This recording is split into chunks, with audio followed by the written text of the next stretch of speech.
Welcome to Good Horses, Stories of the American Quarter Horse. I'm Jim Jennings. And I'm Bobby Loran. We're excited to bring you the stories of the horses that have made a lasting impact on some of the most legendary figures in the quarter horse industry. Each episode, we'll hear about the horses that challenged them, taught them, and left a special mark on their lives. From remarkable lessons to unforgettable rides, these are the stories that celebrate the heart, soul, and horsepower of the American quarter horse. This episode is brought to you by... With performance horses, every move matters. Your horses train hard every day, and you need ground that keeps them comfortable, sound, and confident. That's why professionals like Adan use Arena Works, because it works. It's easy to adjust, built to last, and keeps your horses working at their best. And no matter what you ride, cutting, cow horse, reining, or more, good ground makes all the difference. Arena Works is the official drag of NRHA, NRCHA, and AQHA, plus the go-to for Fort Worth Stock Show and Rodeo, NSBA World, the Run for a Million, Shot, and more. To learn more, call 800-644-3724 or visit www.arenaworks.com. Arena Works, making dirt great again. Welcome to the Good Horses podcast. I'm Bobby Loran, and I'm here with Becky Newell. And let me tell you, today's guest is a cutting horse legend. We're so excited to talk with Adan Banuelos, and his resume is a mile long. He is an NCHA Hall of Famer. He's an Open Futurity winner. He's a two-time American Performance Horseman winner in the cutting. He's also a $7 million cowboy. He's earned over $7 million in his career so far. And not to mention, he's also a prodigy of his family as he continues the family's legacy in the Western industry. So, Adan, thank you for having us today. No, thank you all for being here. Thank you for the opportunity and being able to talk about horses. Like, horses are everything to me. So the fact that this podcast is all about the horse is one of my favorite things to talk about. Yeah, I know. We can't wait to hear about them all, how they shaped your life and your career. So let's get into it. Let's start from the beginning and talk about your family and how growing up with American and Mexican influence specifically shaped your connection to horses. Yes, ma'am. So my I have a big family, and I was raised in an environment to where we were very fortunate to have horses, and I think that there's a lot of people now that horses become a tool, and become like a checkbook or become a way to make a living. But as far as my family goes, like, I don't remember one time that we ever looked at a horse that was seen as dollar signs, while my dad went through to get here and to give my family an opportunity, there's just no way that it's impossible to me to see a horse that way, and which all goes back credit to my dad. It's a great thing. Like, a lot of people take things for granted, and I'm not saying, not everybody. There's a lot of people that I'm surrounded by that are great horsemen and have helped me along the way, but being able to grow with a passion and a love for horses has probably been one of the biggest positive influences that I've had in my career. And no horses, no us, Right. So we wouldn't be sitting here today without horses for sure. So I loved how you mentioned your dad and growing up with him being a top of the world trainer, top of his game. I mean, how did that redefine what a horseman meant to you? Knowing what my dad had been through, to give opportunity and to really because like, we think it's hard now, and it helps a lot whenever you look back and you're remembering or trying to consider yourself in the same position as your dad, and my dad running away from home at 13 and lying about his age to say he was 18 to get a job and this and that. And that's real pressure to me, like we think walking to the herd of the fraternity finals is pressure. We think, this is the best 3-year-old I've had pressure.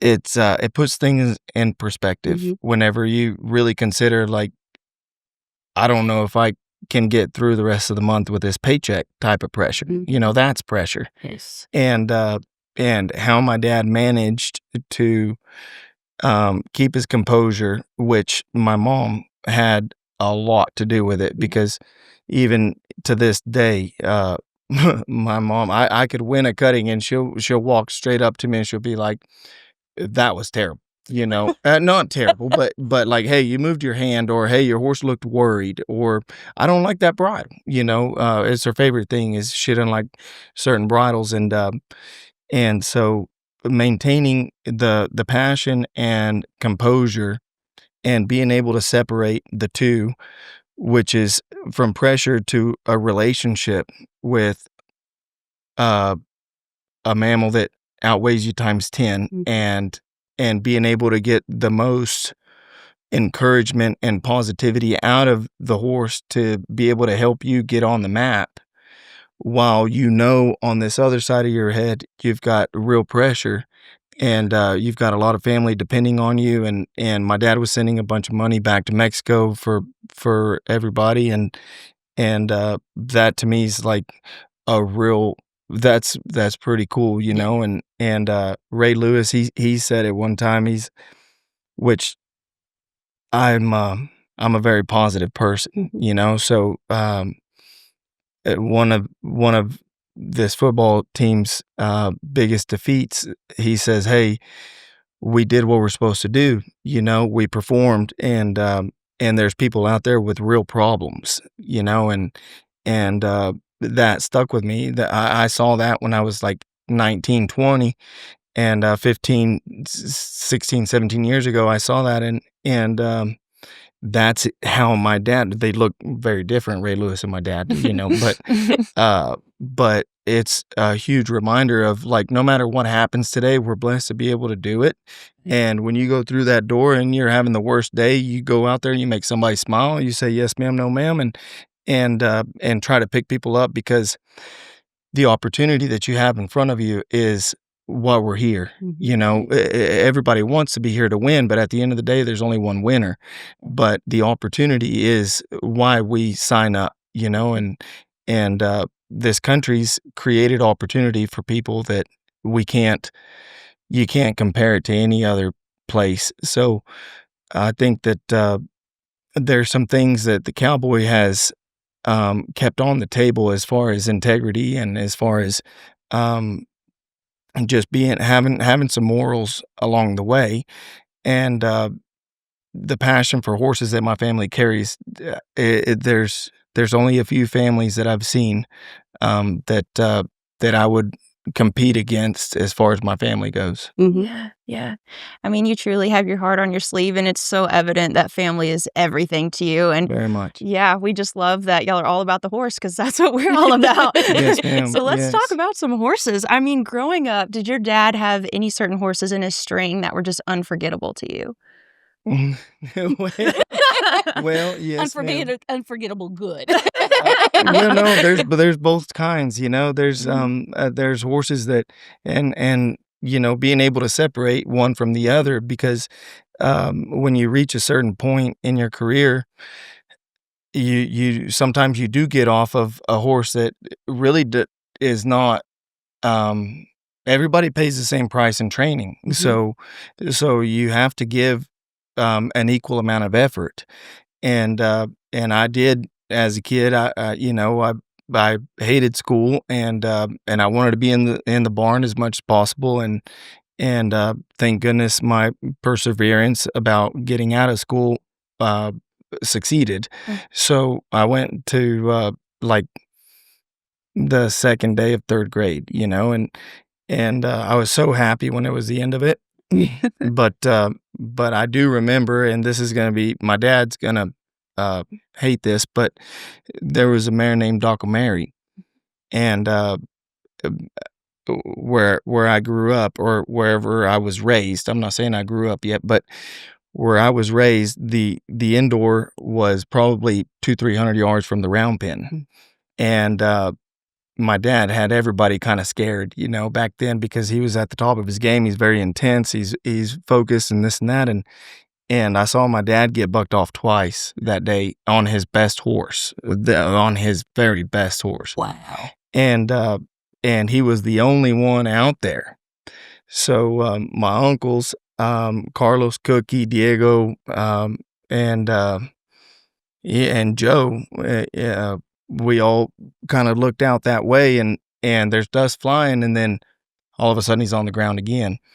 And he ended up winning the first round of the fraternity on this horse. But we said, hey, how's it going out there? And I would never say this, but his brothers did, my uncles. And he said, no, we had great work.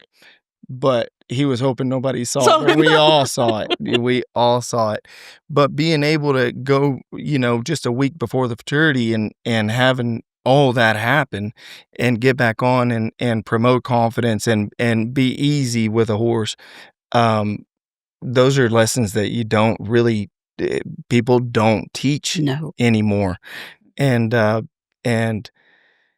yeah, like I do believe that God put me on this planet to ride horses, and obviously horses kind of magnetize, or my dad was magnetized towards horses because I do believe that he was put here in the same way.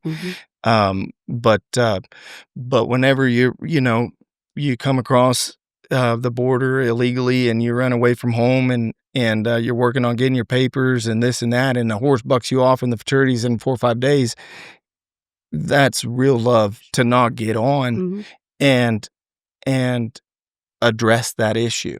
The horse was working a cow fine, but didn't like the jockey, or any jockey. And so that's just a real testimony of how you can separate the two, to me. Yeah. Yeah. That's incredible. It's a very old memory. And they say sometimes your worst practice is right before you go compete, and then you win. Yes, ma'am. And that's just an amazing story to hear. Yes, ma'am. From even that far back. Yes. Well, and when it comes to that, because that is true sometimes, I do believe that there's a few memories that the only reason people really say that is because they're trying to find the positive. Yes.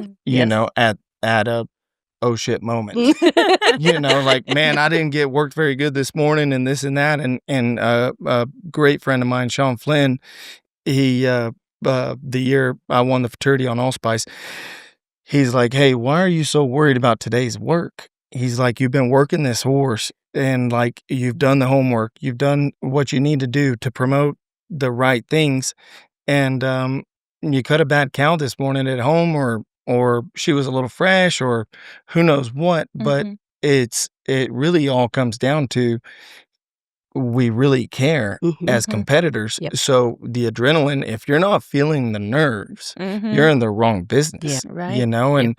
And I don't think that there's anybody that I really respect that doesn't feel the nerves, but the people that I respect are the ones that are able to control the nerves, and there's this saying that says that there's nothing wrong with butterflies if you can get them to fly in formation. Yeah. Which is very hard, and I don't think anybody's really got it conquered. No. But the idea of it is what we all shoot for. And the people that say, oh, you had a terrible work, today's going to be great, those are real friends, because there's nothing left to say. I mean, you can't go work your horse. You can't go, have another month. You can't, it's time to compete. So when people say that means that they really care about you, and they're trying to find the best thing to tell you before you walk to the herd, because they want to help you and they want to see you do good, which is very rare in this industry that we're in. Is the last thing that I can think of that people don't hurt other people or sabotage anybody to get ahead, because you might post your best score.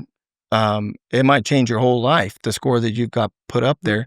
But then you get on your turnback horse and you turn around and you go help the next guy try to beat your score if you're a good human, Right. And everybody else now, like, they don't care if you ever walk again. They don't care everybody's looking out for themselves, and I get it, but at the same time, as far as this country goes, it's really refreshing to have a sport like that left, Yeah. to where if it's not my day, it's not my day. Right. Yeah. You know, and Right. and I want to win whenever I'm the best. Mhm. You know, I don't want to win because I kept a secret or I, didn't. I would die Mhm. Yeah. if that ever happened. Mhm. Yeah. Yeah. Yeah. And two, I think the fact that they try to show you the positive, it's also because they've seen you put in the work Yeah. and they see That's the true, relationship too. you have with that animal. That's Right. very true. And I think that's where that positivity comes from. Is, Yes, Yeah. ma'am. you know what? It was one bad go.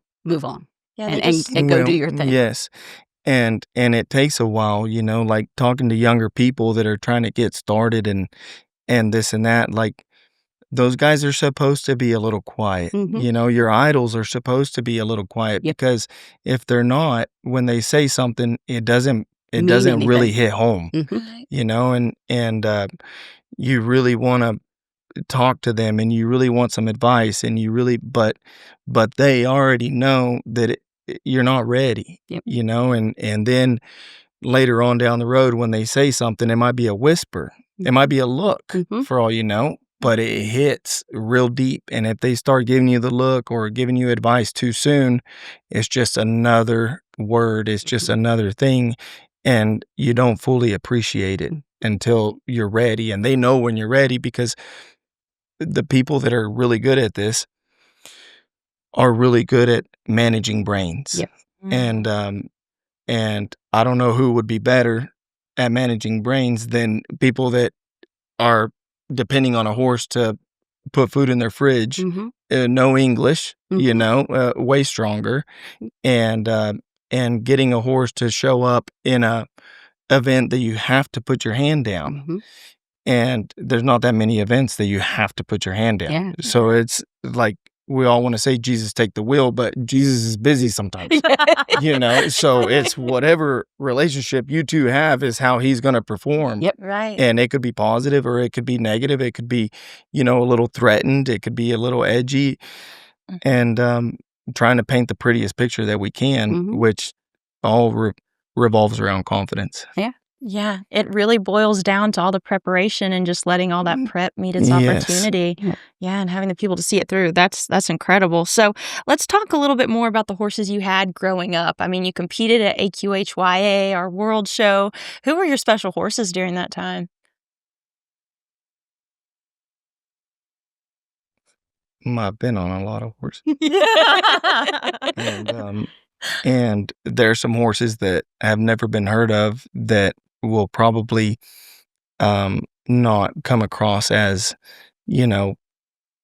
famous or anything like that. But But they're it, so important. it They very made much, you who you are. very much, because if they would have been easier, I would have never got the opportunity to get on them. Amen. And it all, my Uncle Carlos was a huge, huge influence in my life, and his understanding and his confidence in what a horse was thinking, Mhm.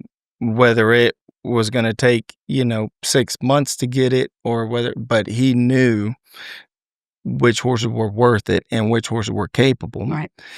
And that's another thing about my dad is that a horse's capability doesn't mean today's the day you're going to see it, So the consistency in persevering a goal at each other's time Mhm. is super important, because what we do is all about the peak, and learning how to peak a horse and learning how to give it back. And in my opinion, there's no horse out there that can constantly stay peaked. Oh, no. And if they won the show last week and you see them the next day working the same way, Mhm. it's a ticking time bomb, in my opinion, just for the way that I feel horses. And there was this horse named Trona's Choice, and he's got a plaque up there. And this horse, until he was 3.5 years old, lived in a halter in a stall. Like, you Whoa. couldn't catch him. and his parrot mouth was like this big. Like you could put your whole hand in there and he wouldn't bite it. Oh my God. Even if he was biting, he Right. couldn't succeed. And very skittish horse, and it was my mom's horse, and so I would say that's the first one that I really got on that I felt outmatched. Really? Yes, and when you're a kid and your parents promote confidence in you, Mm-hmm. and you get on a lot of horses, you think that you got it, and then they turn you loose on one that's like, I don't know if he's ready, but his ego's getting in the way, so let's go ahead and try. And then you're like, oh my goodness, like that's a lot, and then that's the next stepping stone, and you try to grow with what you thought you knew, and feeling a horse like that at that moment really shut me up. You go back to the drawing board and you're like, I thought I had it, but I don't,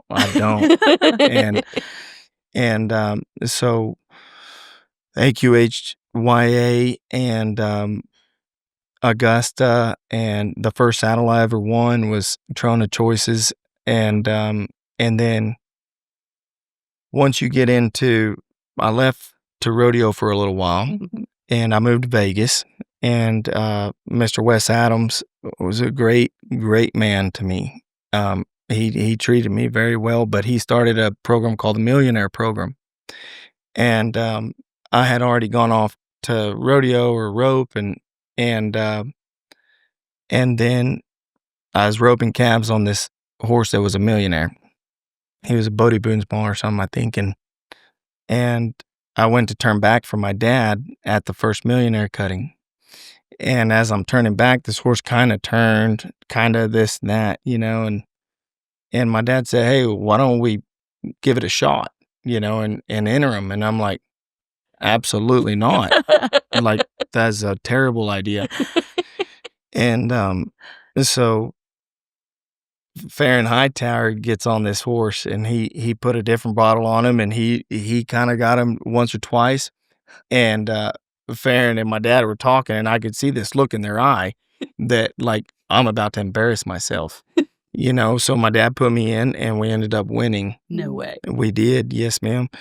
And he was just roping calves that morning, this horse. That morning, we hauled him from Logandale to Vegas, which is about 60 miles, and come in to help my dad, hang out with my dad. I haven't seen him in a minute, and we ended up winning. So it's there's horses out there that will get you places that people that are already in a place that you want to be don't really remember the other days, and going, just talking about the guys that are trying to get going. You've got to figure out a way to get a horse to try for you that won't try for anyone else. Right. And it's so important that, you see horses and you're like, my horse isn't doing that. You really don't know until you put your hand down in public, like if you're promoting confidence, because if you watch me work in the mornings or during a show or whatever, like I hardly put my hand down, but remembering those opportunities that people trusted me with a horse in my first year of training, or like innovation time, was a huge part of getting the ball rolling. And Lizzie's Got a Babe, a huge part. When I found Lizzie's Got a Babe, I walked out with Missy and Tim Drummond, and she was in a pasture with a bunch of broodmares and old Gildens, and that's, and then we win the world, the AQHA world honor, and she'd already been turned out for it. Matt Budge trained her, did a phenomenal job, but somewhere along the way, that horse just got kicked out. And thank God, thank God, because you don't know it. There's just little moments that bring so much attention and business to you. And then if you're not ready and you get a special horse before you're ready, you'll push opportunity away from you as well, because it takes a while to become a winning loser. Yeah. You know, like if losing is threatening to you, then it's like walking a tightrope and they're like, don't look down. I'm like, duh. Like, obviously you're not a friend. Why would you say don't look down? You know, I'm scared of heights already. So, which I'm not, but it's equivalent to the same thing, because it's about how good can I get this horse to be? It's not about I want this horse to be like that one, or I want this horse to win or anything. It's just about like, I know what this horse felt like a week ago or yesterday, and I just want to be just a little bit better, you know, and going through that process and maintaining that mentality will really get you there a lot quicker than trying to go win too soon. Right. Yeah. It's the individuality of the horse. It is. And yes, ma'am. it's like raising kids. One kid Yes, is not ma'am. the same as the other, and you have to treat them separately. Yes, ma'am. And differently, and you can push one a little harder than you can push the other.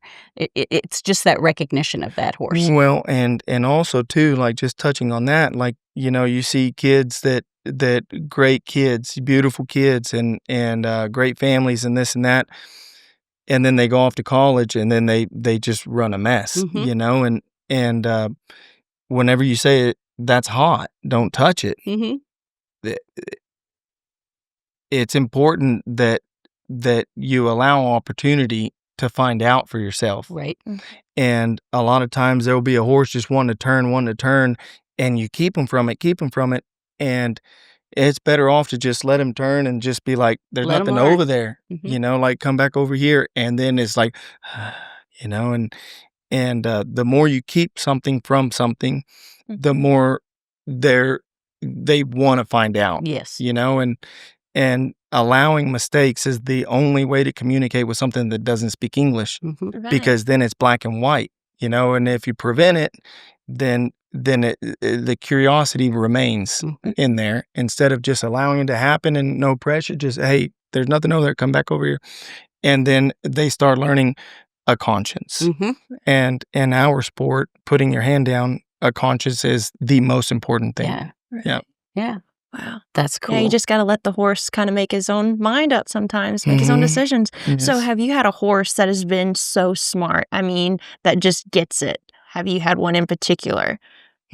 Which one is that? No, Allspice. Oh, yes. Yes. Amen. Allspice. She's That a mare, genius. she's a genius. I bet. And never, you know, she really didn't, she didn't show off. Like, you know, you'd work at home and you wouldn't feel like you're getting anything done.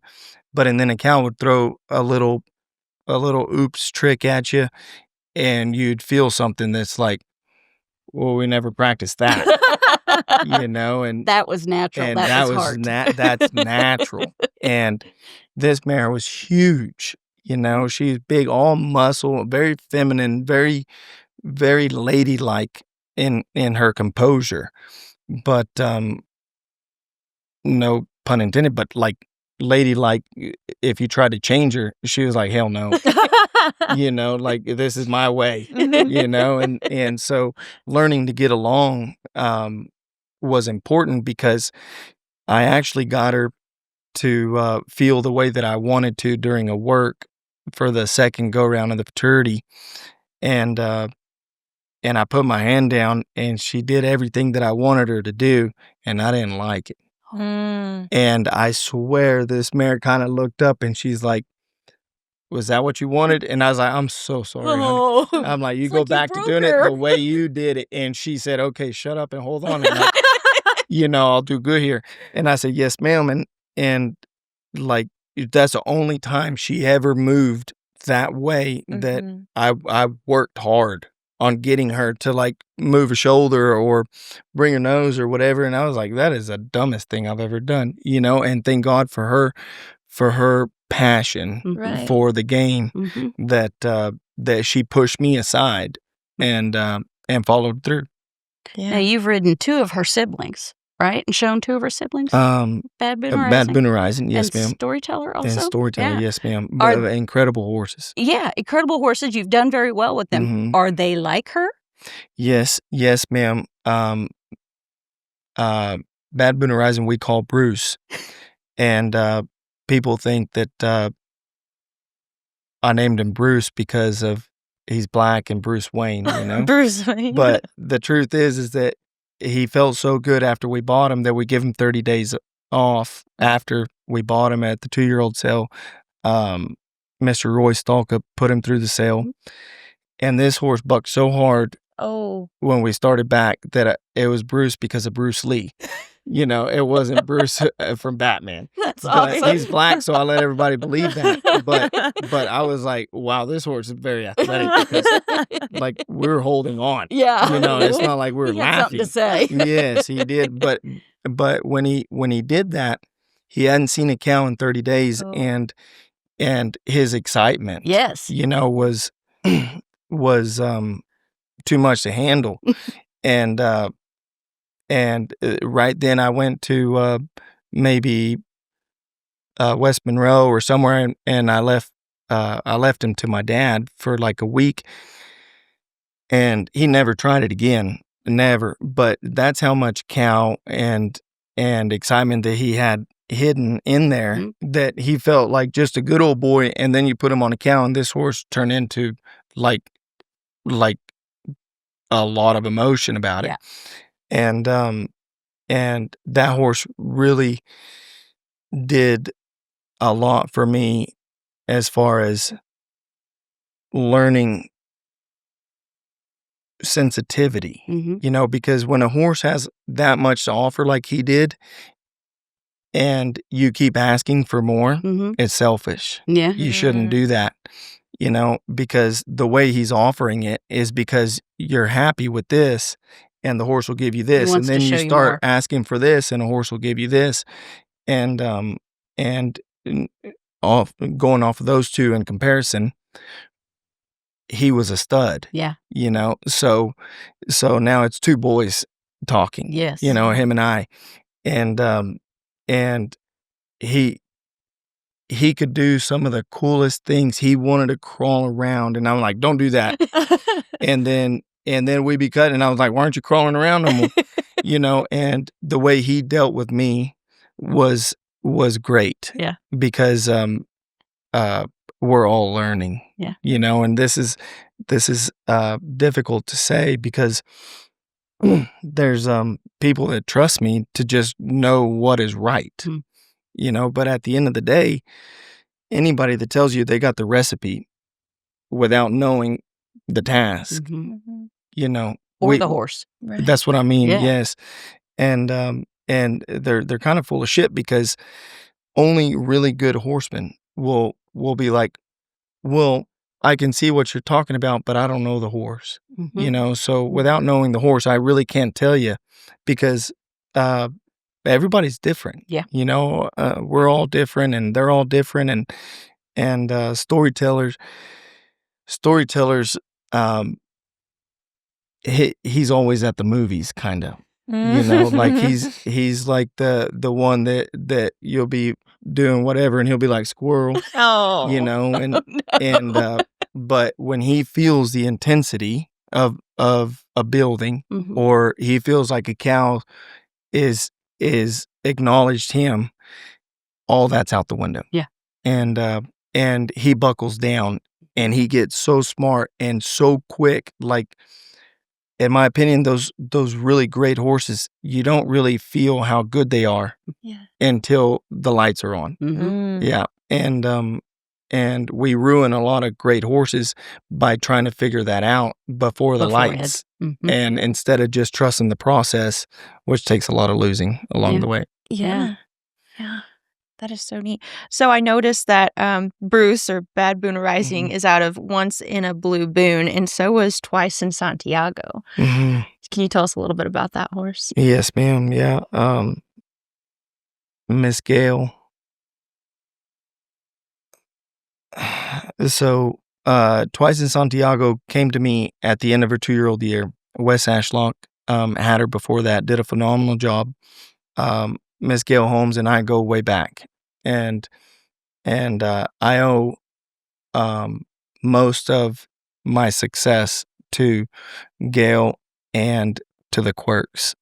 They've they've been through thick and thin. You know, there's been a lot of thin moments where, or thick, I don't know which one's worse, but there's been a lot of moments to where it's like, why would you trust me right now? And we've had some great experiences that have put me in a position to create a life. And whenever Santa came, Twice in Santiago came, she was a little mare, you know, and she was real slinky cool, and she wanted to crawl around, and she wanted to, you know, do things that a horse her size should not be really capable of doing. And she found a way. I mean, her heart was bigger than her ability, you know, and if I had to trade ability for heart, I'd go heart every time. Because this mare, I remember looking down, and we were at like in Idaho or something, and I thought we were going to lose a cow, and so I kind of used my feet more than I ever have on her, and I look down and I see her hind leg in front of my leg and her front leg behind that leg, and I'm like, there's no way. There's no way. Like, She's a pretzel. I'm not I'm even seeing gonna. things. She's a pretzel at this. She's a yoga instructor, and I just kind of like, I'm like, I'm not gonna get you hurt over this, so I just kind of let off, and I'll be damned, this horse, like her heart, she didn't care if she left all legs over there. She's going, and we end up winning the show and this and that, and but just the amount of trust that you have to have for the whole process that you've had since you met, and trusting it is so important, because nowadays everybody knows what's about to happen, so everybody prevents it, just like we were talking about kids. And to me, it's I know we've been through this, and you're going to make the right call. And if I try to help you, I'm just going to interrupt, because in a winning run, there's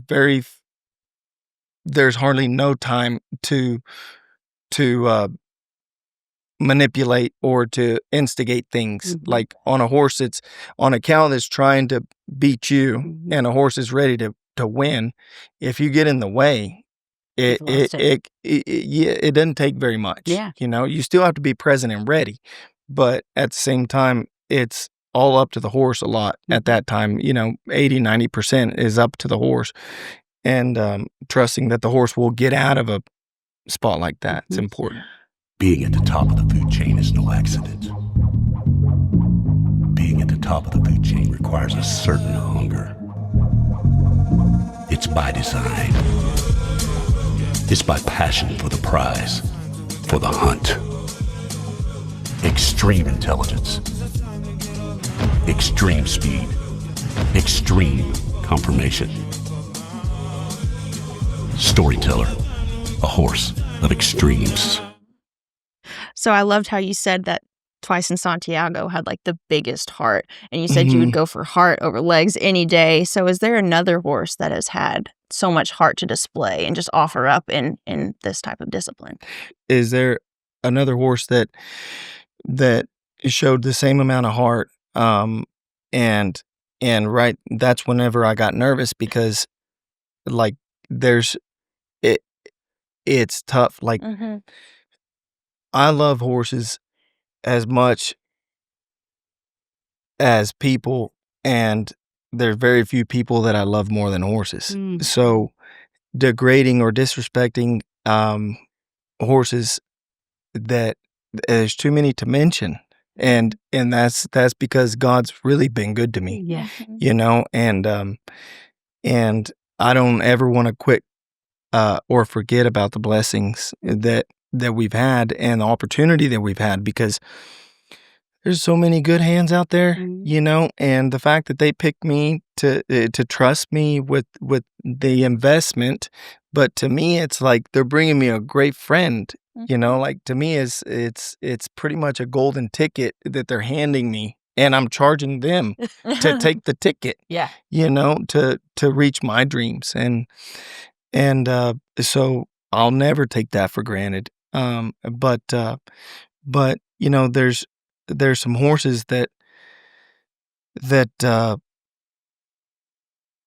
I would disrespect some people and some horses by naming some, Yes. and I just couldn't make myself do it. But going back to the beginning, like Innovation Time, I don't know if anybody even remembers him or knows him or anything, but like that horse to me was my ticket in Mhm. to being to have an opportunity Mhm. to make a finals. Mhm. It's the first time I was in the chatter after my youth and non-pro days. Mhm. And I had some great horses before that, but I was too ignorant to appreciate the good, and that horse put me in a position to where I felt like I could do things with horses that other people were struggling with. Right. And then you find out later on that there's some horses that you have, and because of no ego, which I hate egos, you send to another trainer. Like I've sent, there was this horse that I sent to Lloyd Cox that I told the owner, Miss Dottie Hill's been a huge thing for me. Mhm. Dottie and Bobby have been great to me, and they trust me with Classy CD Cat, and they, Phil Hansen won the futurity, and then they asked me to ride her, and this horse was trained. Like I just pretty much just, Got on. got on, and this horse is already phenomenal. But there's this one horse that was really well bred, and I thought she was allergic to money. Oh, wow. Yes, I thought she was allergic to progress, money, making people smile. She didn't, none of it. And I said, if Lloyd can't, then nobody reevaluate. can, Yeah. And then very next show, Lloyd kicked my butt on her, but I think that that's important as you're coming up through the deal. Like, as many blessings as you get and opportunities that you get, don't let your head get in the way and make you think that you got all the answers. That's right. Like, do not let that happen, because that's whenever you start narrowing down. We want to try to have a wide lane, Mhm. then more horses fit in it. Mhm. But as soon as you get your mayonnaise and mustard too close together, very few horses are going to fit there. Mhm. Right. So having an arsenal of personalities, of approaches, of patience, and this and that, like, that's where it all really, it ups your average a lot. And sometimes you're way further ahead by telling your customer that trusts you with all these horses, hey, this horse doesn't fit me, Mhm. and I respect this man, and I've seen him do amazing things with horses. Let's try it. You're way better off to go that way, because you'll continue getting people to trust you, and no trust, whether it's between the customers or the horses, no trust, there's no opportunity. Yeah. And that was putting the horse first as well. It is. Yes, ma'am. Because she and you just didn't hit it off for one reason or another. Yes, ma'am. And you said, you know what? Let's give her a chance with this trainer. Different Yes. personality. Well, and I love the customers that much, because we love horses more than anything, but I can't afford one. So good luck riding a horse if you can't buy it. Yeah. So the people that trust you, you have to do what's best for them. Yeah. At the end of the day, like, whether it's sending the horse somewhere else, or just being straight up the first 2-3 weeks and saying, this is not for him Mhm. or her. Like, this is you're better off putting your money into something else, or this horse somewhere else. Yep. But it hurts at that time, Mhm. because you're making less money and this and that, and you're trying to accomplish life goals and stuff, and but you're always better off just being upfront about, this is what I think is best, Mhm. and your career will will kind of last Mhm. a little bit longer that way. Okay, so I'm curious. When you get a horse that somebody sends to you, what is one of the first things you do with that horse? Do you go spend some time around them? I mean, I'm looking for some of the warm and fuzzy, and there may not be any warm and fuzzy here. It may be you just saddle her up and go ride her.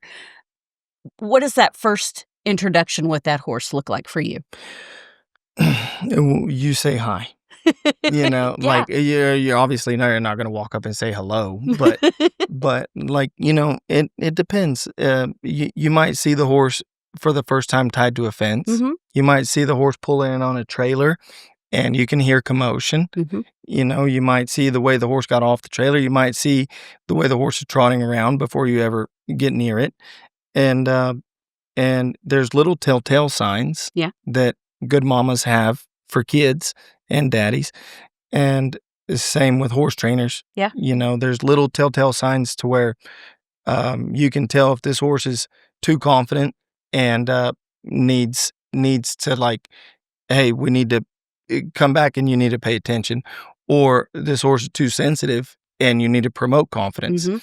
Like one of the things that I really believe in is that horse training is so easy Mhm. that it's hard to do, Mhm. you know, because everybody wants to win and everybody's effort is a lot, Yeah. you know, but applying the appropriate amount of effort and pressure, you can't forget the release. Yeah. You know, so a horse doesn't learn from pressure at all. No horse No. will never learn from pressure. Mm-mm. But it's impossible to release without pressure. Mhm. So a horse only learns from release. Mhm. So, you know, you can create more problems by just promoting the release because there's no way to release without pressure. Right. And pressure comes off as a harsh word sometimes, Yeah. but pressure, you know, like that's pressure. Mhm. You know, every horse is different. You know, some horses made out of metal, and like you drive a truck in there, and they like scratch my other rib. You know, like who knows? But everybody's a little different, and being able to judge the right amount of pressure Mhm. so that you can find the right opportunity to release. Yeah. If you miss the first opportunity to release, then that now it's twice as long. If you miss the Mhm. second one, now it's quadrupled, you know, Yep. and on you go. So being able to read that moment Mhm. of this horse is giving me a lot, Mhm. it doesn't matter if it's doing good or not. You know, we're trying to promote horses' integrity and effort and conscience. Yep. So finding the time to just, all right, good job. Mhm. And this horse, and sometimes you look stupid doing it because they're like, why would you quit right there? Like that horse just ran at the cow. Yeah. I'm like, well, at least he saw it. Yeah. You know, because 5 minutes ago he didn't even see the cow. Oh, now you spin You it. know, yes, like you gotta be realistic about knowing, like, whatever the biggest issue is, that's the goal. Yeah. Mhm. A lot of people wanna try to fix, you know, the rib and the hip and the nose and the shoulder and the weight and the go and this and that, and it's just they don't speak English. Yeah. Mhm. So whatever the biggest obstacle is, let's chip away at it. Mhm. And then once that one's disappeared, the next one's gonna be easier, obviously, because it wasn't as big as the first one. But once you start throwing the book at it, because we're all capable, everybody's so talented now. Mhm. Everybody's capable, everybody's talented, everybody's so good.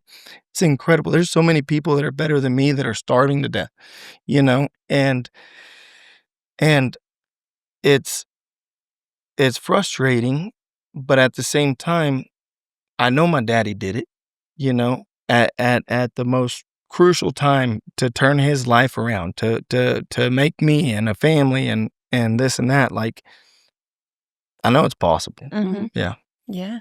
Yeah. So you just got to dig deep a little bit sometimes, find something good.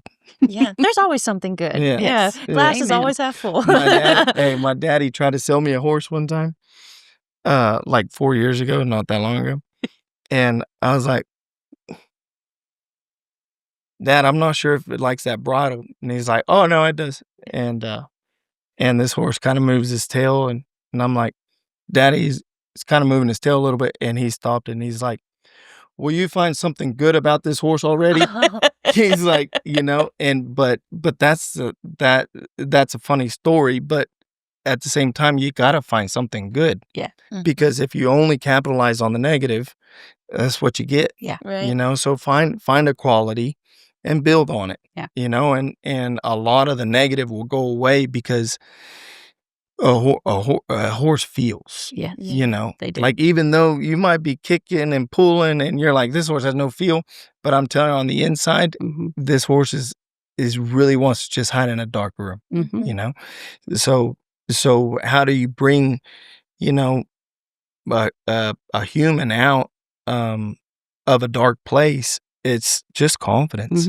Find something good and just be like, Build it. Whatever. Yep. Right. That just speaks volumes of your horsemanship, though, just building and promoting the horse's confidence. I mean, that just shows your true talent that you have. So, well, thank you. Yeah. You can make them too confident, too, sometimes. Is there a horse in just your like string? my mom might say about me. Yes. That's funny. Well, like you said, you got a few that'll keep you humble, right? That's awesome. All right. So going back to a lot of these horses that you've ridden, you said a lot of them have natural talent. They're just great movers. They have good minds. Is there any that are really overachievers that just want to give it all? Like, I know we talked about several of them. Totally.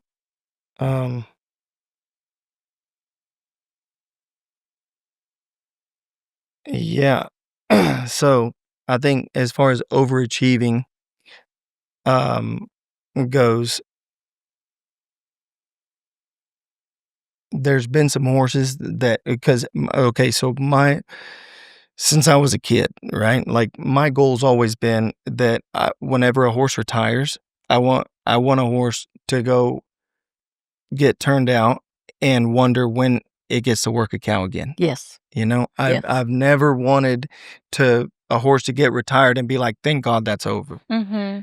And there's been a couple horses that, without mentioning names, that I feel like if I could have a do-over, and honestly, Bad Boone Horizon's one of them. If I could have a shot at it again, I don't think that the public really got to see his full potential. And so, but it all comes from a good place, but because I was raised the way that I was raised and because I feel what I feel for horses, I never wanted to interrupt a high integrity moment. Right. Mm-hmm. So I tiptoed, and Mr. Buster and his family, they trusted me with it, and I've never said this out loud, by the way. And you're more than welcome to no editing on this part because it's true,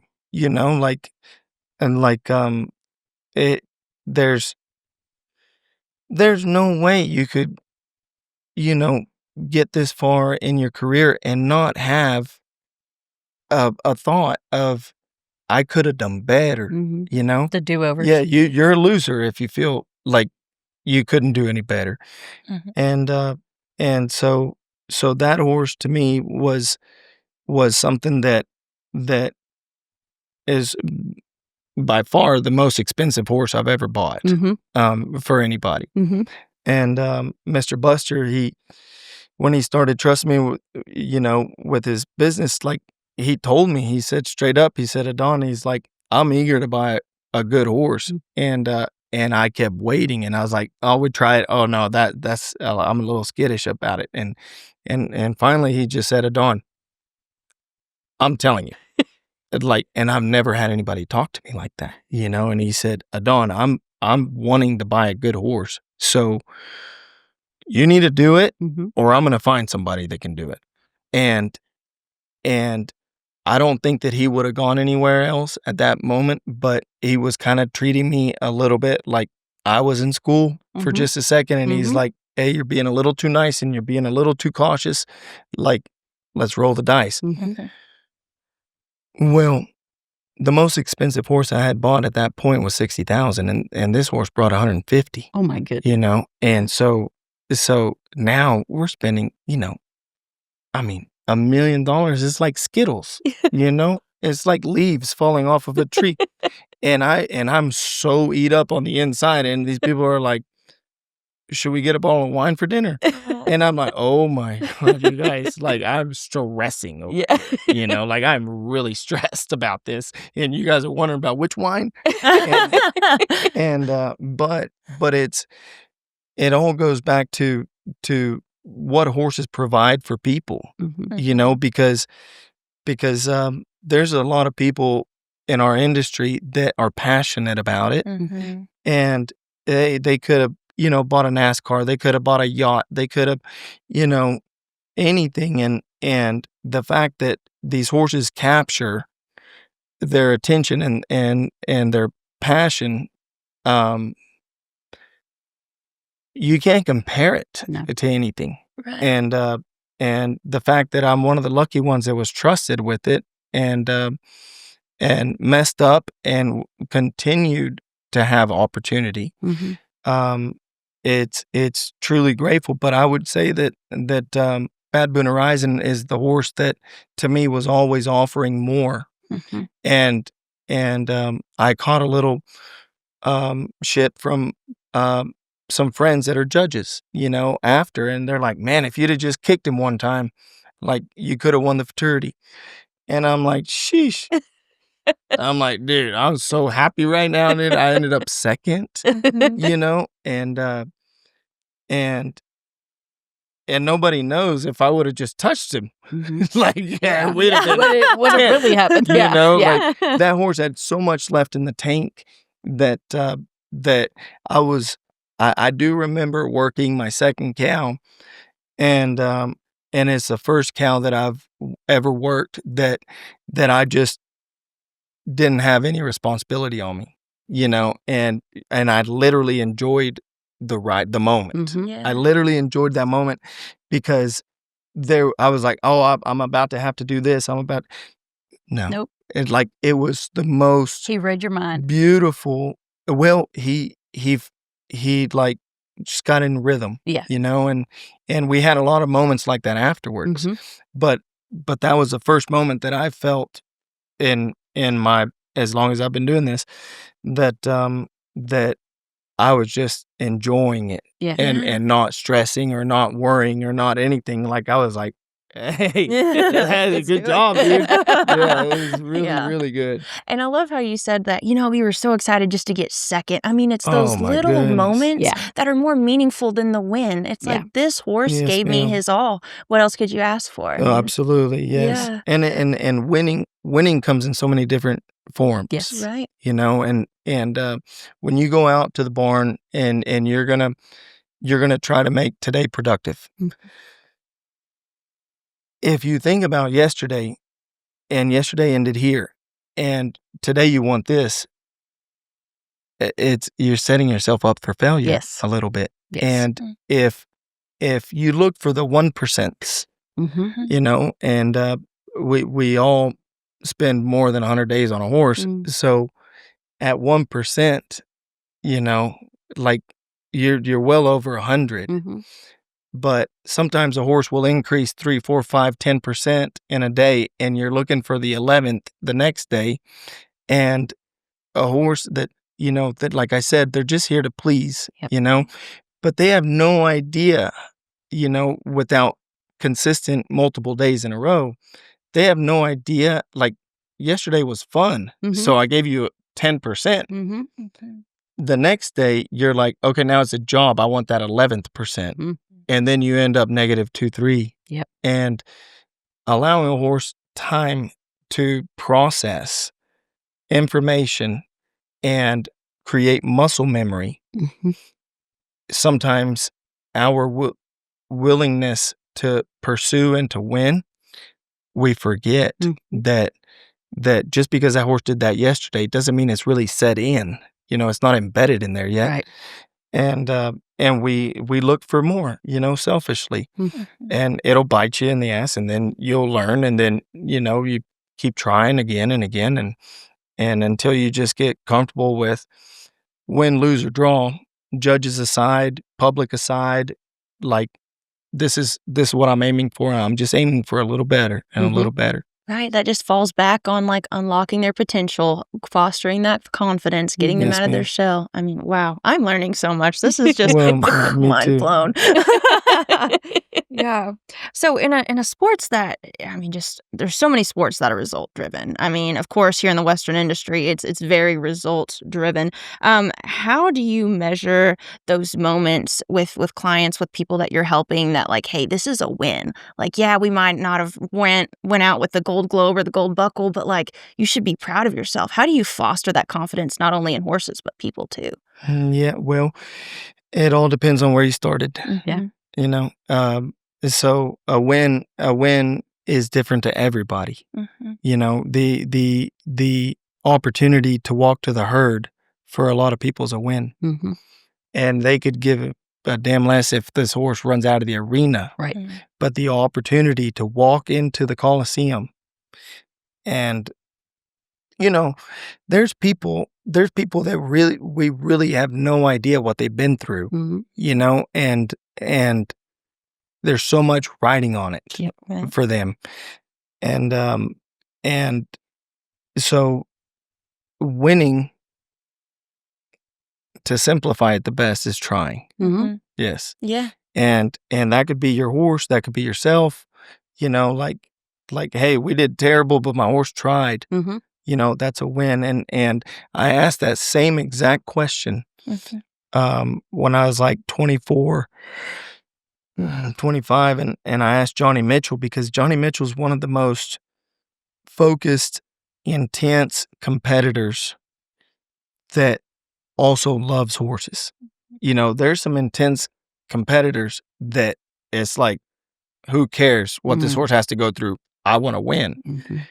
He's one of the most persistent, intense people that maintains the horse's thoughts in his mind. Wow. So I asked him that same question, and he goes, you know what? He goes, if I get to the finals or anywhere near the finals, he's like, I have to leave there thinking in each category that I enter.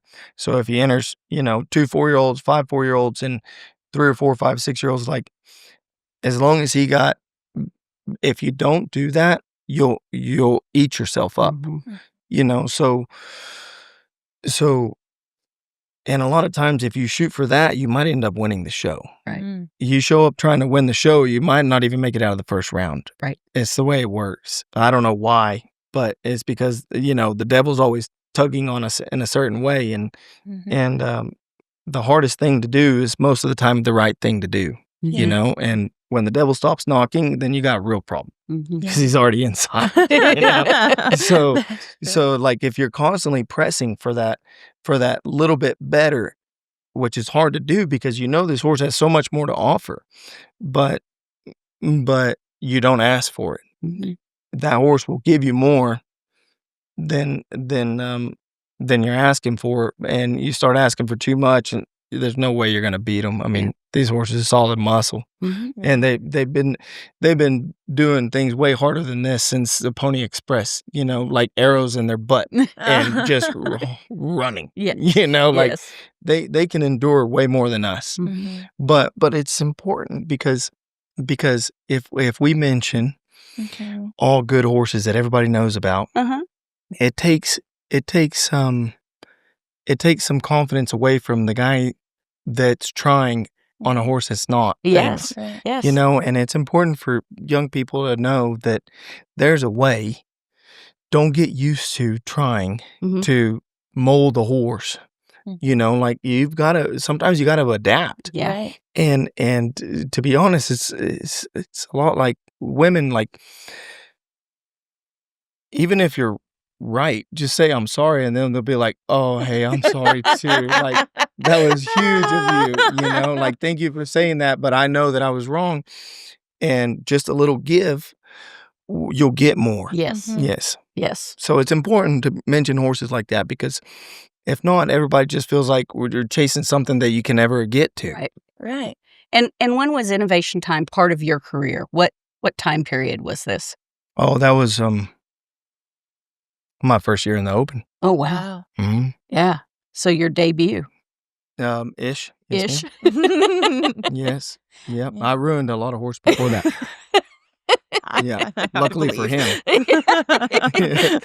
him. So how did he come into your career? How did you get him? He'd been through. He was a out of Sweet Short Alina, but I want to say he was a one-time Pepto. He was the most gorgeous horse ever. Like, he was gorgeous. But as pretty as he was, oh my goodness, this horse was hard-headed. And ended up being quite the opposite. Wow. You know, and he had been through 3 or 4 trainers already. And my Uncle Carlos initially had him. And my uncle left this world a little before his time, you know? Uh-huh. So whenever that horse had already been to 2 or 3 people and he circled back to me out of chance, then it was like freaking awesome, you know? And so, but you know, also too, like, there's not that many people that look into like heart murmurs, you know, and this horse had a heart murmur. And his coat would never really get just right, you know, and you could feel that he was breathing harder than the amount that he'd been rode. And, but at that time, that horse, he had a heart murmur, and it would make you feel like he didn't care. But when the heart valve's not opening enough to pump what the heart is producing, then it's just the oxygen's not there, you know, and so that was a big part of it. But also my dad, like, he spent a lot of time on the horse, and just you could take my dad a Clydesdale, half Clydesdale, half donkey, and you could be like, "Dad, I'm having trouble with this horse," and he'll be like, "I'll show you." I You know? got this. But you could take him in allspice and be like, "Will you work this horse?" He'll make 2 turns and he'll be like, "This horse is great," you know? But you say you got a problem, and my dad will put every ounce of his ability into, this horse is going to win something. And it might be a Clydesdale. Like, I'm shit you not. My dad is so into helping the little guy. Yeah. You know, like, Yeah. helping the horse is not supposed to. My dad will create underdogs, more integrity in a horse than anybody I've ever seen. That's cool. Yeah. Really cool. I think that's your hidden signature move right there. Yeah. Well, maybe, but I would never say that. It's okay. We'll say it for you. Yeah. As soon as you start thinking like that, then it doesn't go good. I But getcha. but the more that you try to do it, then the better off you are. And yeah, and you know, speaking about things like that, like, there's I remember as soon as I got my license, okay, I would drive to Weatherford, and I'd just hope to see a cutting horse trainer at a stoplight or something, you know, and I'd just be like, be cool, you know, don't look over there, you know. And I remember seeing Phil Rapp one time, and I was like, oh my God, like, this is a goosebumpville. And then you end up, you know, moving to Weatherford later on in your life, and then there's days where it gets old. Shame on me. Yeah. You know, shame on me, because how many people would really, and without, like, horses brought me to a place that I would waste diesel that I didn't have the money to pay for. Waste diesel just to go, just to maybe see somebody, you know?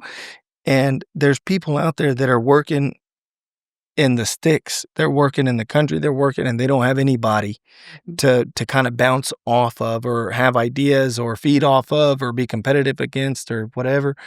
And those 1%, like there's a time where I would have done this for free, Mhm. and the fact that I get paid for it's incredible Yeah. to me.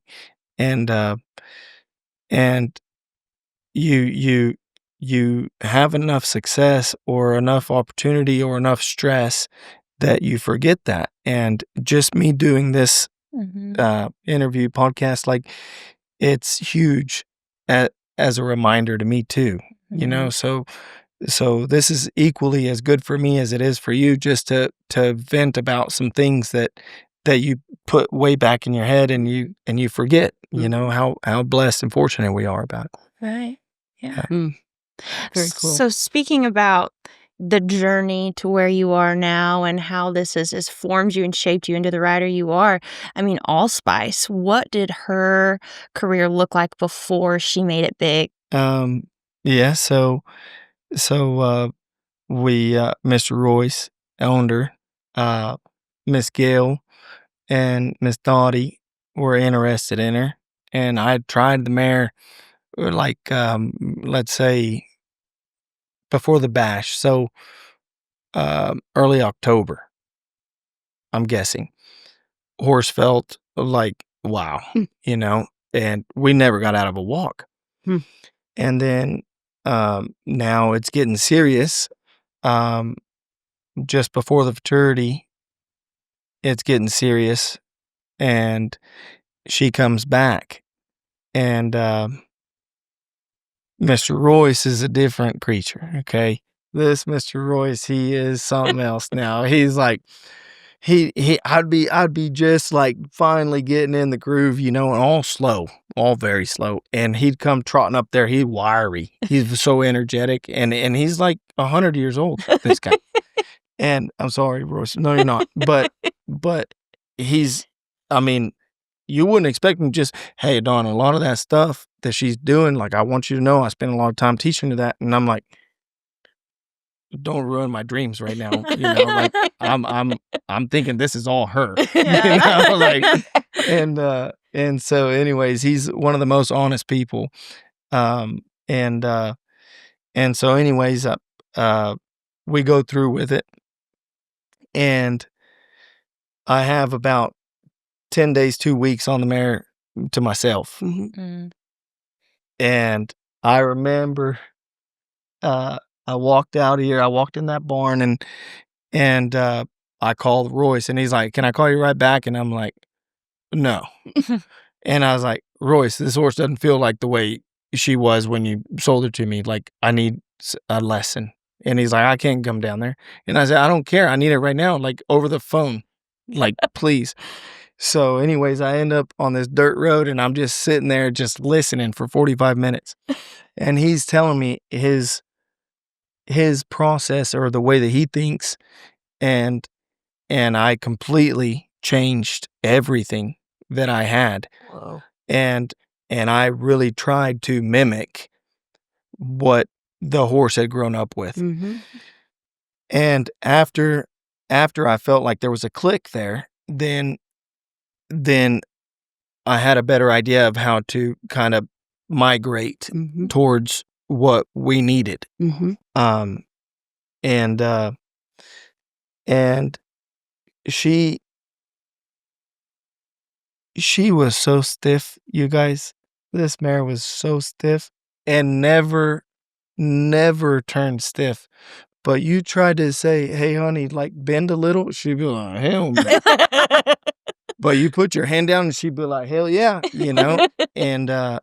And so a good friend of mine, Mr. Gary Gonzalez, Double G, he worked her one day, and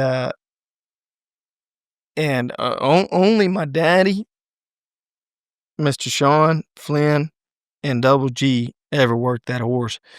And so I told Mr. Gary, I said, "Hey, Gary, I'm having hell with this horse, she don't want to bend nowhere." And he's like, "All right, I'll see what I think." And he made 3 turns, and he said, "Get out of here with your problems."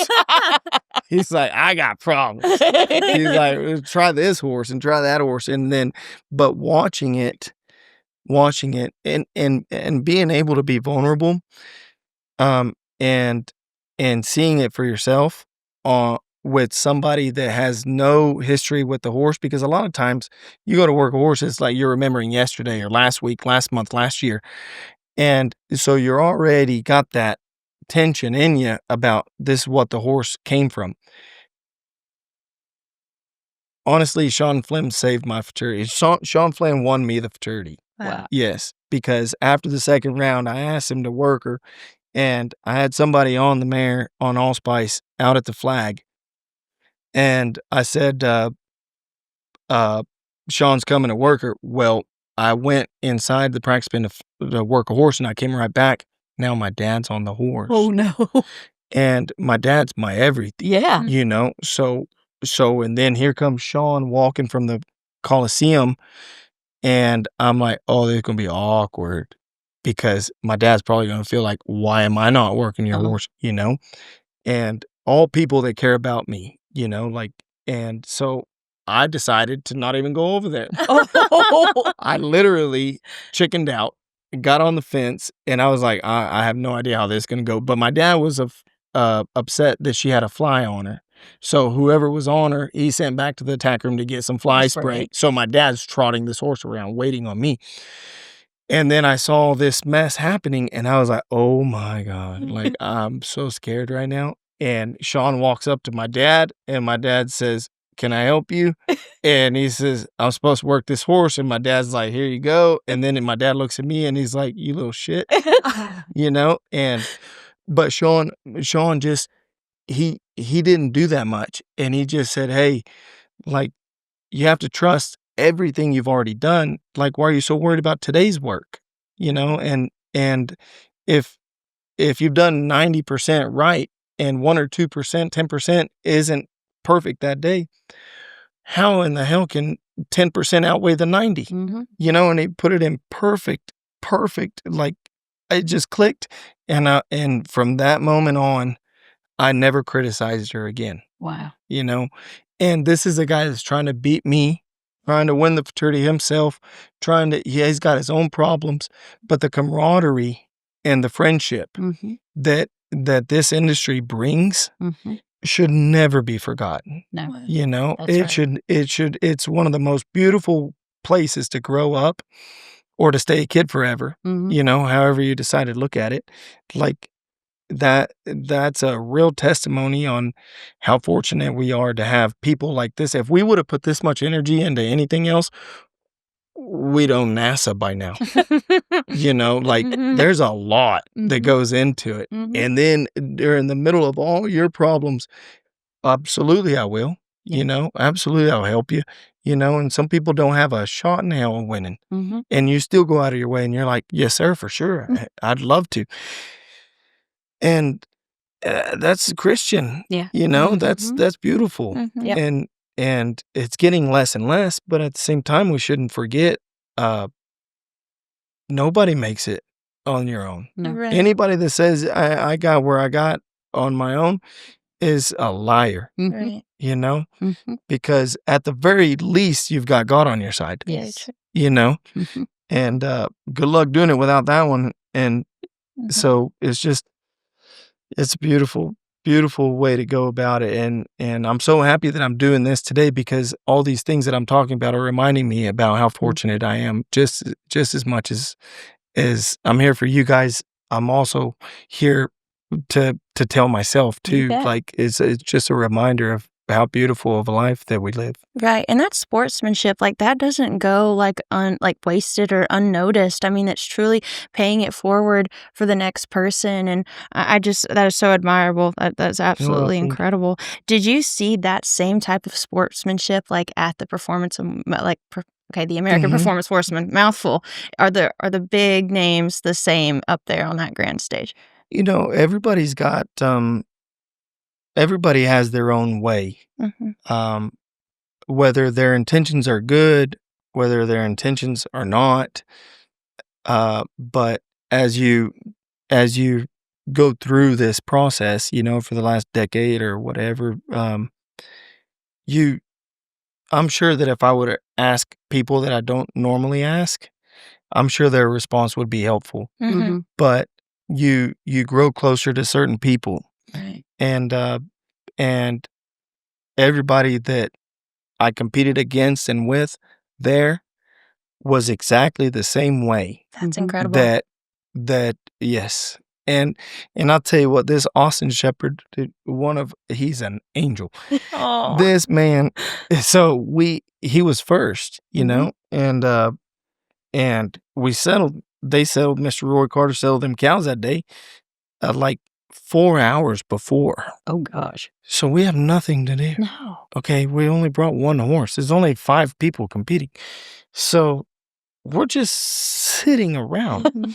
And Austin didn't make a list. He was first. And his memory is great. And I asked him, I said, but what'd you think about them cows, this and that? And I said, I would never ask you what you like. Yeah. But if I mention a cow that I like, would you tell me yes or no? You know, 'cause I'm kind of shitting my pants on a little bit. And he's like, yep. And the first 3 cows I mentioned were 3 out of his 5. So already right then it gives me a lot. I don't think this industry's ever seen anything like Austin Shepherd. Right. You know, I really, really do not. And what he's had to overcome, and what he's had, the way he's accomplished things. And my mom worked, she still does for me, but she does therapy for everybody. Mhm. And Mr. Austin's not a little guy, you know, and his horses do as much or more than anybody else's horses. And I remember still being in the non-pro, and I'd talk to my mom. I'd be like, so whose horses don't feel very good, you know? And Looking for that edge. and we well, no, looking just out of curiosity. I didn't have enough to do. I was in the non-pro, you know, like I wanted to work more horses, but nobody would let me.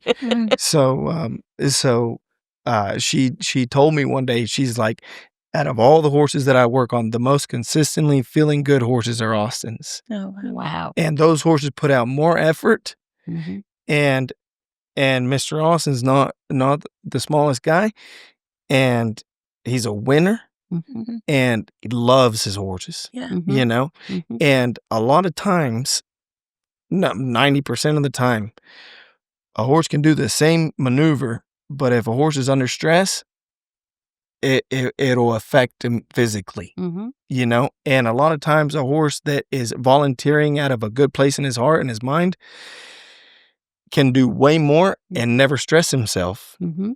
you know? Mhm. And it's all about, you know, how you absorb the impact, and how you absorb the turn, and how you get pulled out of the turn by a cow, and this and that. And Austin's figured something out that it might take us many generations to figure out. Yeah. Mhm. Wow. That's cool. It's pretty cool. Yeah. So having Allspice at the American competing against some of her siblings, I got a mean, little how did sidetracked. that feel? Yeah.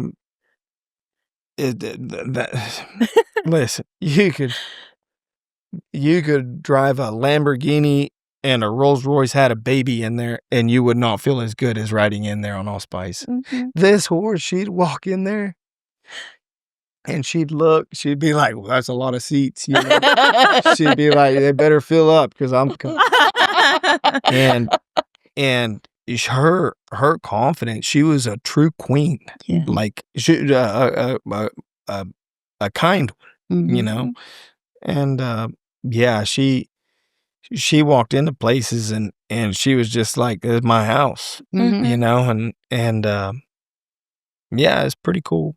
That is Very cool. awesome. The thing I learned about your relationship with that mare at the time of the first American was that was the only female you had ever written a love letter to. That's correct. Yes, ma'am.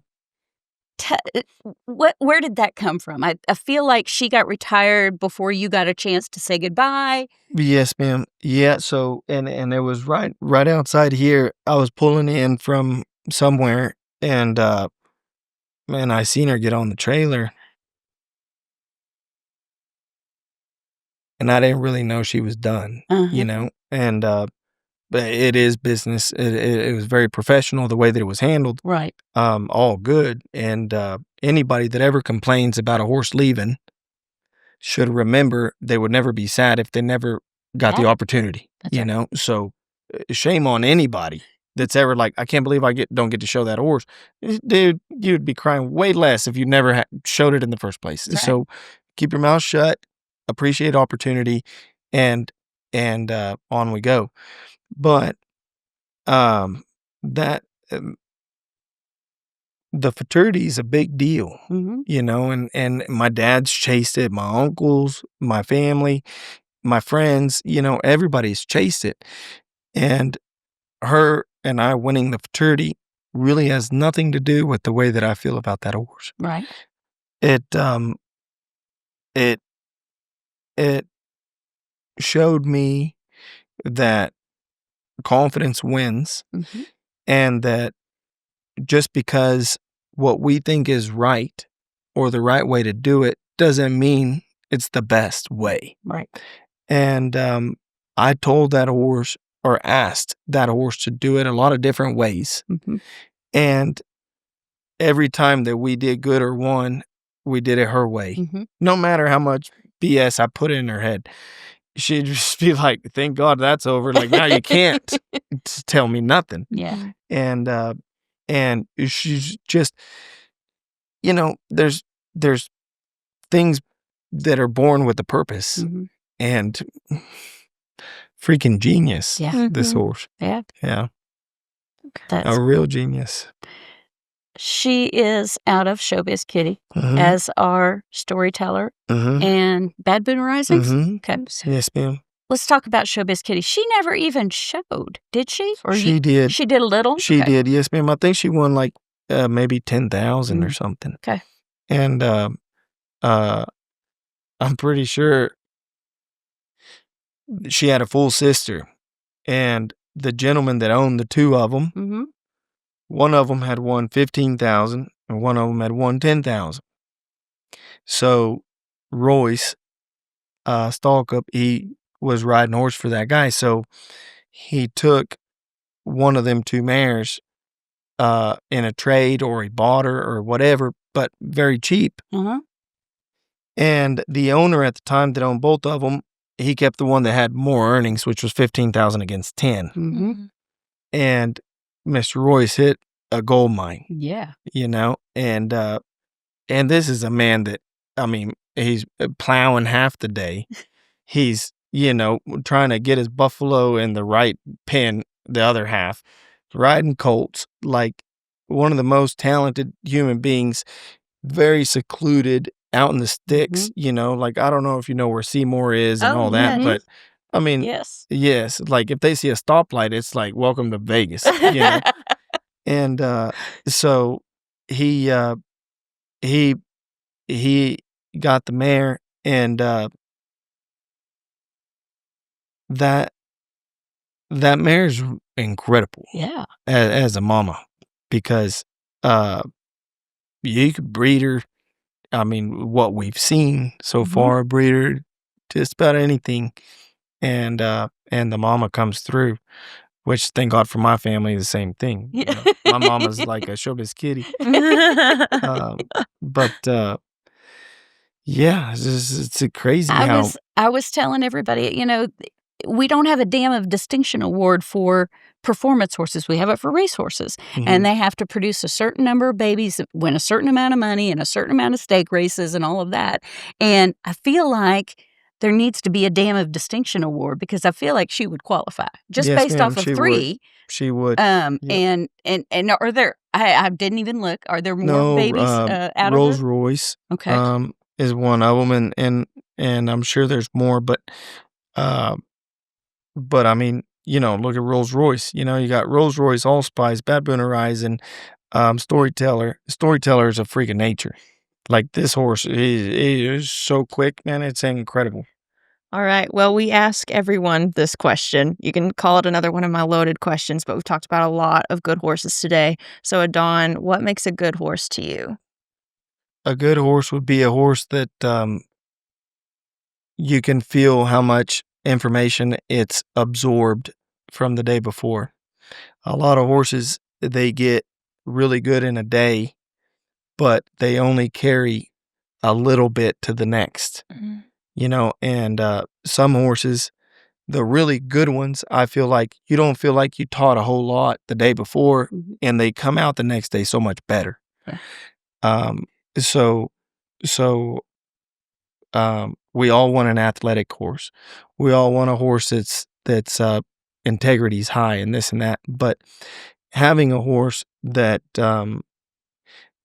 really thinks about what they just did and can keep their attention span through the night into the next day, I would rather a horse like that than to have a horse that by the third count, it's the best horse I've ever seen.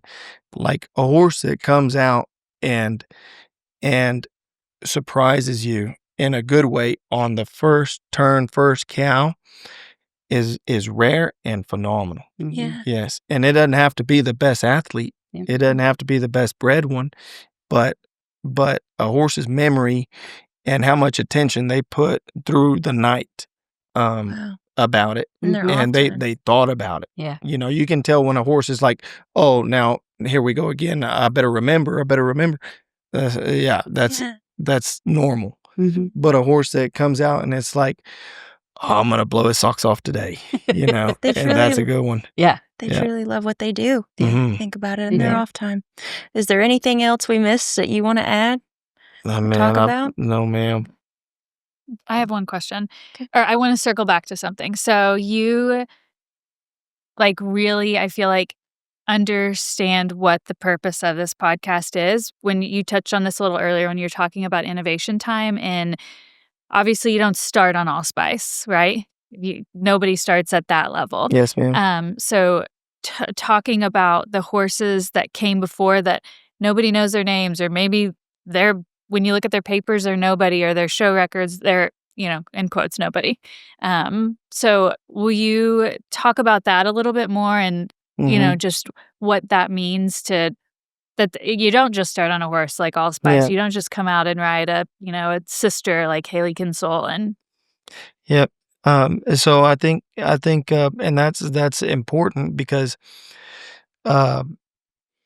we all sign up to go down there and try to win, so if you look at the roster of people, and horses, but if you look up there and you see Austin Shepherd, Lloyd Cox, James Fay, Michael Cooper, all the greats, Tag, Ronnie, you look at all this, it's threatening. And sometimes the less you know, the better off you are.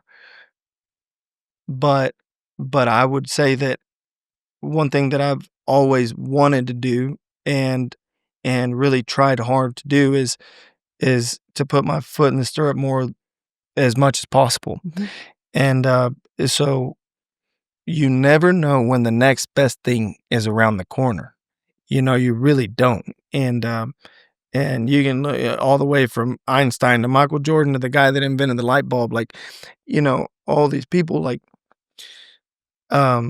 somebody said no, and whatever coaches or whatever companies or whatever that believed in them, they got famous because of that being that was not good enough, and so I would strongly recommend that whenever you get off a horse, it stays there, and when you get on a horse blank page, even if you've struggled with the horse for 30 days before, you have to have a place in your mind to where yesterday is yesterday, the house is the house, the barn's the barn, this horse is this horse. And there's a lot of mistakes that we've all made in our lives that if people give us opportunity based off of the wrong things, we would get nowhere.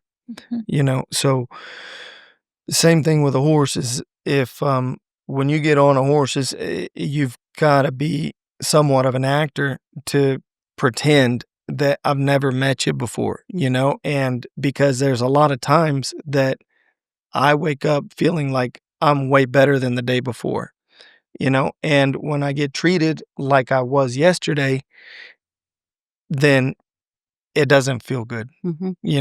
and so going to the young guys, man, there's so much that goes into this that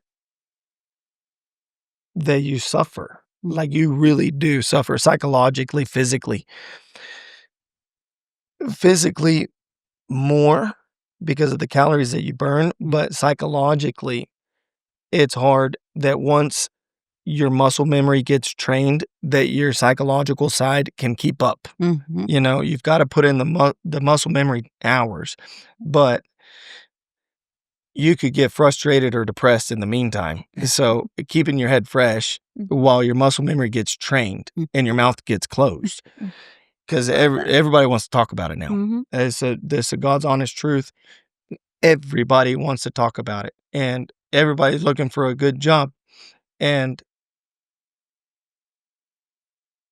being in the same arena with some of these phenomenal horse trainers, horsemen, is as good of a job as you should ever get, Mm-hmm. And so I would say, don't take anything. If you got two eyes and you got two arms and legs, there's nothing keeping you from it. Yeah. Besides humility, perseverance, God, and you gotta love your horses. Yeah. You've gotta love your horse, because we're not reiners, we're not cow horse, we're not ropers, we're not anybody that the steering wheel is just constantly, the power steering fluid's full all the time. Yeah. Put your hand down, and then you'll see what your horse thinks about you. Yeah. Yeah. And so another thing that I would say that's more important than any of it is the losses are the best lessons. Mm. And Amen. when you learn how to process a loss, you can practice it 100 times at home, but when it goes wrong in public, that lesson is embedded, is tattooed on your brain. And it's embarrassing, and when I get a little bit nervous about people that are starting, about them winning too soon. And if they heard me say that, which I've told them anyways, it doesn't matter, but that it can cripple somebody. Yes. Because you're going to win when the stakes are low. And then when you get to an arena like Globe Life or like Will Rogers Futurity or whatever, and you don't know how to handle the pressure, it's, you could have the very best horse. You could have the best cows. You will find a way to mess it up. Like going back to the don't look down thing, like make sure that humbly you put yourself in every opportunity possible. To be honest, I will gamble on which fly will poop on the wall first. Like, I love brains from all sizes. And so anybody that will ever laugh at you isn't a winner. Right. Right. So why would you worry about looking for a good job or looking for like a ha-ha?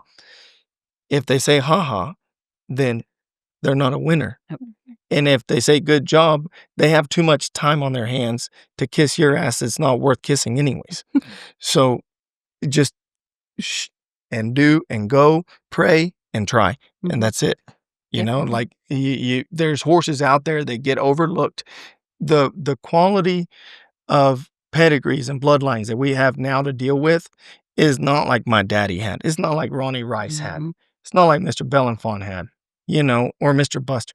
Those horses, those guys are great. Yeah. Because those horses are not. These horses, they come out of the womb cutting, Wow.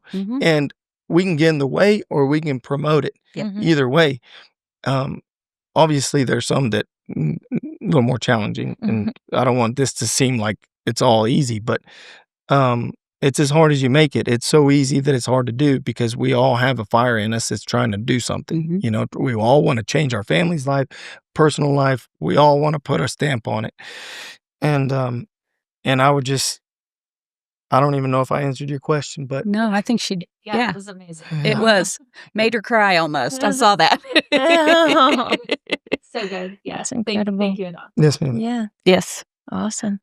That's all you I got. think we're good. Well, Adan, thank you. This has just been so insightful. Thank it's y'all. great. Thank Thank you. you very much. Of course. Thank you for being just a person who champions the values of our sport, the values of our way of life, and loving our American quarter horses like we do. So Yes, ma'am. thank you for just sharing that with us today. It's been great. No, thank y'all Thank for you. everything you do for us. Thank you very much. Before we wrap up, a big thanks to our title sponsor. With performance horses, every move matters. Your horses train hard every day, and you need ground that keeps them comfortable, sound, and confident. That's why professionals like Adan use Arena Works, because it works. It's easy to adjust, built to last, and keeps your horses working at their best. And no matter what you ride, cutting, cow horse, reining, or more, good ground makes all the difference. Arena Works is the official drag of NRHA, NRCHA, and AQHA. Plus the go-to for Fort Worth Stock Show and Rodeo, NSBA World, the Run for $1 Million, Shot, and more. To learn more, call 800-644-3724 or visit www.arenaworks.com. Arena Works, making dirt great again. Thanks for listening. To learn more about the horses we discussed in this episode, visit AQHA.com/goodhorses. There you can explore the pedigrees, performance achievements, breeding history, and much more. It's the perfect place to dig deeper and stay connected with the American quarter horse. Don't forget to subscribe for updates and follow AQHA on social media.